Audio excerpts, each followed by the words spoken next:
Hello, this is Wishingwell and welcome back to a special event. This is the Cubfan135 and Ethoslab's birthday gift.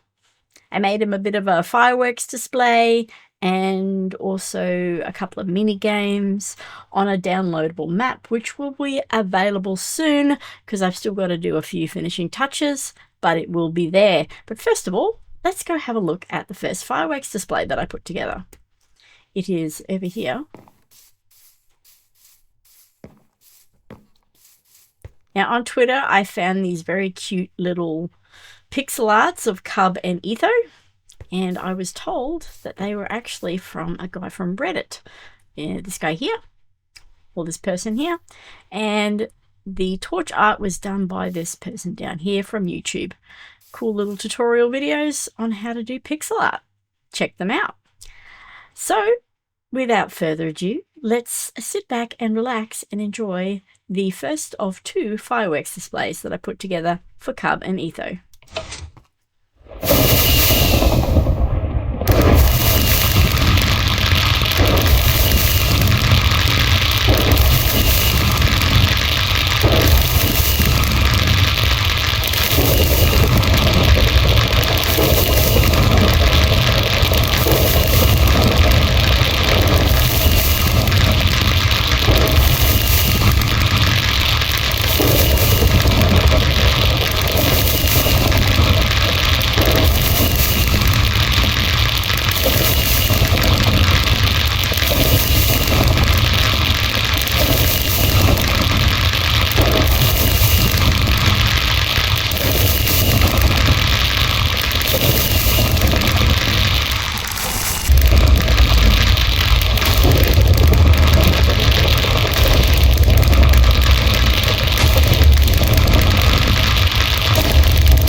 There you go.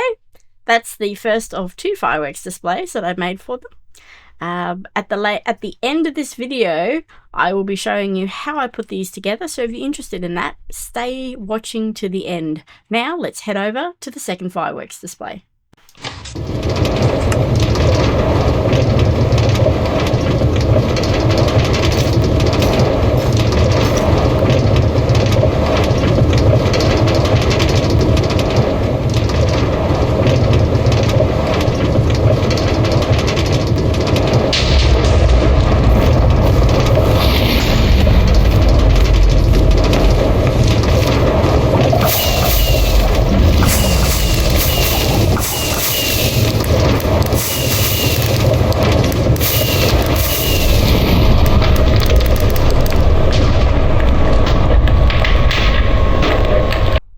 That was the second fireworks display. It was a bit shorter, but it probably took the longer one to make out of the two, and I will show you why. Now, I wanted to do a dragon fight, which I thought would be pretty cool. So that's what I did. I was going to initially spawn in the dragon and then just have you on peaceful so the dragon would fly around and then eventually die and stuff. Didn't quite work out that way, so I made a dragon fight using command blocks. Yes, I've been fiddling with command blocks. Now, if we go over here, I'll just unearth some of the command blocks which are under here. you have a section under here, all hidden away. So these are the totem effects, which is the green sparkly stuff that you saw at the end of the display. Feel free to go back in the video and pause so you can have a look, because it does happen very quickly. So this is part of the display here, and in various other sections there's these detector rails, and a lot of these sections here do actually have sneaky command blocks underneath them, and they do the lightning effect and the end crystal things, whatever they're called, those things that spawn the dragon. They spawn them in as well. I thought lightning was pretty cool. Even the egg here is actually on a command block, and it will actually spawn, because the original egg of this world I actually have in my ender chest because it's special. So these are these are fake ones. And every time that you come through here, this egg will appear at the end of the fight. However, if we go down here, let me just grab my card and we click this one, I believe.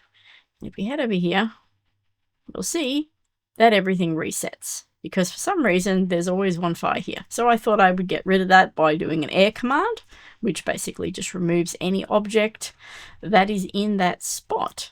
So I'll go around and I'll show you. This is, you get some armor here. For example, I think it's that one. There we go. See? And we just got a pair of pants. So you get armor as you go along, and then this one here is the sword, which is a stick, because I thought it would be funny. And it does say I am a sword, so it is actually a sword. And then this is one of the end crystals here, and we can get rid of him quite easily, just punching it. And yeah, so that was a quite first time using command blocks. Got carried away slightly doing this. So this was a fun little project to work on as well. I did learn a lot by doing this. And now I'm going to take you back through the portal and take you down to the other area where you can see how I made the animation. Here we are back in the starting area. This is the room, not the room you spawn in, but the room that you come to after, because spawn is actually over here. And I've done some tricky things here by the pressure plates. There's a little message that plays there, but you have to download the map to actually explore and experience all these, because I'm not going to give it all away. And if you want to, you can turn it to daylight if you want. Yep. And it does look better at nighttime though. So I gave you the toggle on, toggle off switch thing. But down here is the fireworks display, as you can see. And if we go down to the left-hand side here, there is a little sneaky door. And these are the command blocks that give me the animation.